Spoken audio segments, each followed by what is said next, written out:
heard the story of the White House boys, but nobody knows the real story. The 109-year story, researchers say, has been hidden by time, by lies, and by shame at the Florida School for Boys. It was a beautiful place.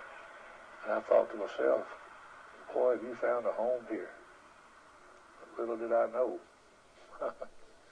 what else was there. It was a story nobody had really heard about until 5 men began to speak out last fall about the time they spent at the school from the mid-50s to the mid-60s. They say it was a time of brutal beatings in a small white cement building known as the White House. The first hit raised me a good 2 feet off the bed. Well, that was one of 135 lashes. I laid there, I gripped the bed, I didn't scream, and in that 16 licks, they split my butt wide open. Soon, more and more former White House boys started to come forward, but nobody knew the whole story until the St. Petersburg Times peeled back the pages of history. What's the fundamental obligation of a civilized society to take care of children?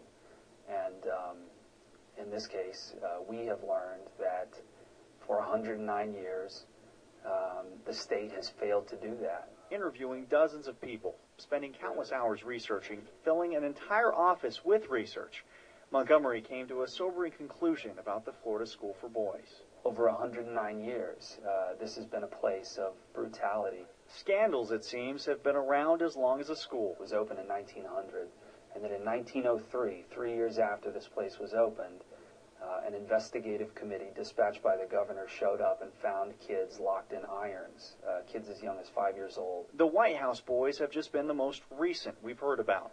Working in this office, surrounded by the hollow faces of men remembering long repressed memories, Montgomery learned the exponential cost of the school's failure to reform. Consistently, kids are released from this school and go on to commit heinous crimes. The Times will have 6 pages committed to this 109-year-old story. Thousands of boys sent to this school, like the title of the article, for their own good. Say good isn't a word anyone familiar with the Florida School for Boys uses. Jonathan Petramala, BayNews 9.